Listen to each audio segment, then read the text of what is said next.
The problem with apps and events is not that you didn't try hard enough. Most people who end up watching a video like this tried plenty hard. They downloaded the apps, matched with people, had the conversations that went nowhere. They went to the events, the ones they had to talk themselves into going to, and came home 2 hours later having exchanged names with strangers they would never see again. They put in the effort. The effort just didn't produce anything. And at some point, the reasonable conclusion starts to form. Maybe the problem isn't the approach. Maybe the problem is me. That conclusion is wrong. But the reason it's wrong is more specific than it's not your fault. The apps and the events were missing one ingredient. A single ingredient that friendship actually runs on. Not charisma. Not confidence. Not the right conversation opener. Something more basic than any of that. Today, that ingredient has a name.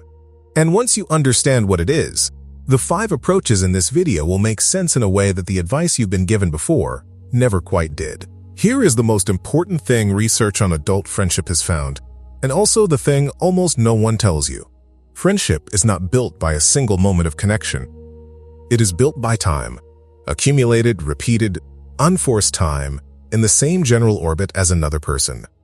A researcher named Jeffrey Hall spent years trying to quantify exactly how much time. His findings are uncomfortable in a specific way. To move from acquaintance to casual friend, the most basic version of someone you'd actually call a friend, adults need somewhere around 50 hours of shared time. Not 50 hours of deep conversation, just 50 hours of being around each other. To move from casual friend to actual friend, closer to 100 hours. And a close friendship, the kind where you could call them at midnight and they'd pick up, that requires something north of 200 hours together. Now think about what a friendship app offers. One conversation, maybe a coffee, maybe a second one if it went well. And then the format runs out of road. Because apps are designed for novelty, for the next new person, not for the slow accumulation of time with the same person.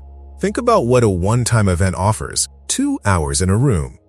A handful of names exchanged. No built-in reason to return to the same people. The research on what builds connection is very clear on this. Repeated exposure is the engine. Proximity over time is what produces friendship. Not the courage of a single brave attempt. The MIT apartment studies found that students' closest friendships weren't determined by personality or compatibility alone. They were largely determined by who lived near a shared staircase or mailbox. People whose paths crossed without planning, again and again. The mere exposure effect, one of the most replicated findings in social psychology, says this: the more we encounter the same person, the more we tend to like them. Not because each encounter is remarkable, because familiarity itself builds something. What the apps and events were missing is exactly this: a structure that returns you to the same people repeatedly, without requiring a social performance each time. That is the missing ingredient, and that's also why it wasn't you. Now, there's something else worth understanding about why the advice you've heard before didn't work the way it should have. Put yourself out there as advice that made sense when the architecture of adult life put you in automatic proximity to other people. When you commuted, when you worked in a shared office, when your neighborhood had a bar you walked to on Friday because it was there, and your neighbors were there and you didn't have to plan any of it. In that world, the advice was, show up, be reasonably open, let the repeated contact do the work. The problem is that the architecture changed, and the advice didn't update with it. Remote work removed the last ambient social structure most adults had. The third places, the bars, the cafes, the community spaces, have been closing steadily for over a decade, and the digital alternatives that came to fill the gap were built for a different function. Social apps are built for discovery, for finding new people, not for deepening contact with the same ones. Friend-finding apps take one of the most counterintuitive facts about friendship, that it requires quantity of time before quality of depth is possible, and ask you to skip directly to the quality without the quantity. It's like being asked to trust someone before you've had any reason to. The brain doesn't work that way. The relationship doesn't work that way. What you needed wasn't more courage in a one-time context.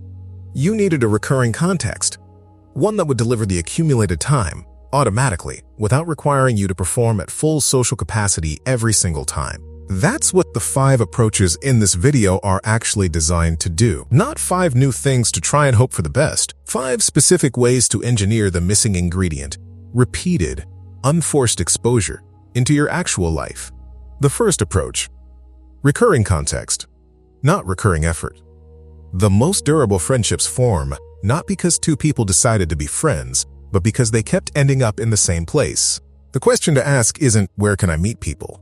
It's, where would I go back to anyway? And who else keeps going back? A climbing gym you'd use regardless. A language class you'd take for yourself. A Sunday farmer's market that's on your route. The context returns you to the same people without asking you to manufacture a reason. You are not there to make friends. You are there because you go there. The friendship is what sometimes grows out of that, slowly, without pressure, at the pace that human beings actually build closeness. The second approach, warm the weak ties. Weak ties are the people you already see. The neighbor you nod to. The person at the gym whose face you know. The barista who remembers your order. Most people treat these as non-relationships.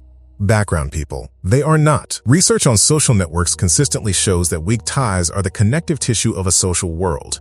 And they are also the most common entry point for stronger connections. You don't need to force depth with a weak tie. You need to be slightly more present than you have been. Ask the neighbor a question you're actually curious about. Have one real exchange with the barista, not a transactional one. Let the gym acquaintance see that you noticed something about them. You're not trying to become close friends in the break room. You are warming the ground. You are making repeated contact feel normal and low stakes before it is anything else. The third approach, the secondary invitation. We should hang out sometime is a social dead end. Everyone knows it. No one acts on it. It requires the other person to do the planning work you've just declined to do. The secondary invitation is different. It's specific. It's low stakes. And crucially, it's a return trip, not a first move. I'm going back to that market on Sunday if you want to join as a secondary invitation. I'm doing that hike again next weekend as a secondary invitation. I'm going to that coffee shop Thursday morning. It's where I usually work, is a secondary invitation. You're not asking someone to be your friend. You are giving them an easy, no-pressure way to be in the same place as you one more time. One more hour toward the 50. That's all it is. The fourth approach, shared project over shared interest. Interest-based socializing groups organized around what people like is useful, but it has a ceiling. What produces faster and deeper closeness is a shared project, doing something together, not just attending something together. There's a reason people bond in crisis, on group trips, in rehearsals. Side-by-side effort produces a different quality of contact than face-to-face performance. A community garden where you actually tend a plot alongside someone. A neighborhood project. An amateur sports league where the goal matters enough to require coordination. The project gives you something to talk about that isn't each other. It removes the social pressure of having to be interesting. And it creates exactly the kind of repeated, purposeful contact that builds familiarity faster than a scheduled coffee ever will.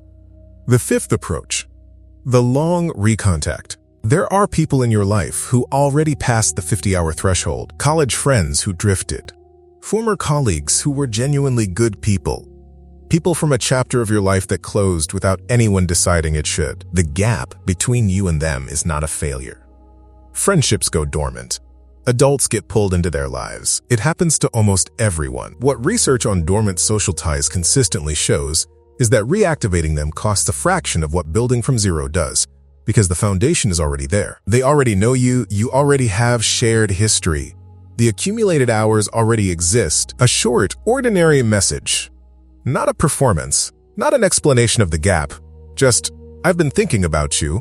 How are things? That is not desperation. That is someone who understands how friendship actually works. The piece of this that takes the most time is identifying which context is actually the right one for you.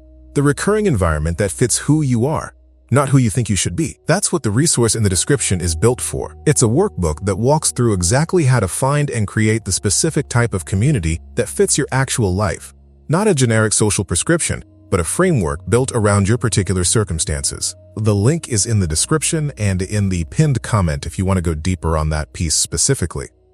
Now, let me be clear about what these approaches are and aren't asking of you. None of these 5 approaches require you to perform. They don't require you to be charming on command or to sustain a conversation that feels forced, or to mask the fact that you are socially tired in a way that years of primarily digital contact can produce. What they do require is something simpler and also more honest.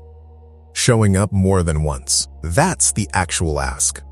Not courage in a single high-stakes moment. Consistency in a low-stakes recurring one. And here is what's different about understanding the mechanism. When you've tried things before and nothing changed, it's easy to conclude that the effort didn't work because you didn't work. But you were using formats that structurally couldn't build what you needed because they had no repetition in them, no accumulated time, no recurring proximity. When you understand that friendship runs on repeated exposure, you can tell the difference between an approach that is building something and an approach that is just consuming your energy for nothing.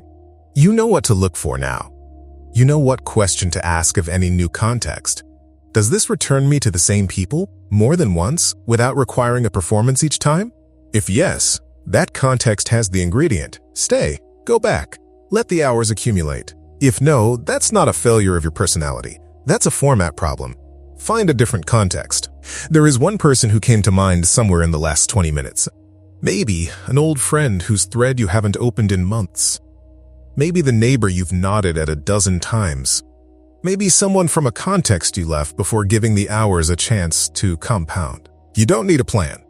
You don't need confidence you don't have yet. You just need to take one move in a direction that has the missing ingredient in it. Not the impressive move, the ordinary one, the one you'd go back to next week. If you want to go further on identifying the specific recurring context that fits your actual life, not a generic answer, but a real one, the workbook in the description is built for exactly that. Link is in the description and in the pinned comment. Which of the 5 approaches is closest to something you could actually do this week? And what's the one thing that would make it easier to follow through? Here is what's worth carrying from today. The friendship you've been looking for is not waiting for a brave moment. It's waiting for a recurring one. The version of connection you want, people you'd actually call, who know you without the performance, who your absence would register to. That version is not built in a single remarkable evening. It's built in the unremarkable accumulation of ordinary shared time, 50 hours to a casual friend, 100 to a real one, 200 to someone you'd call at midnight. Those hours have to come from somewhere. And the question the 5 approaches in this video are really answering is not, where do I meet people? It's, where in my actual life can those hours accumulate without costing me more energy than I have? Apps couldn't answer that question because they were built for novelty, not accumulation. Events couldn't answer it because they offered 1 hour with no built-in return. The standard advice couldn't answer it because it was designed for a world that still had ambient proximity built into everyday life. And that world is no longer the default. None of that was a verdict on you. It was a format problem. And format problems are fixable. Not your fault, and also not your sentence. The recurring context exists. The dormant friendship is retrievable. The weak tie is warmer than you think. The path out is real. It is just not the one you were handed. And now you have a more accurate map. Go back to the place. Send the ordinary message. Accept the secondary invitation. Show up one more time than feels strictly necessary. That is, genuinely, how this works.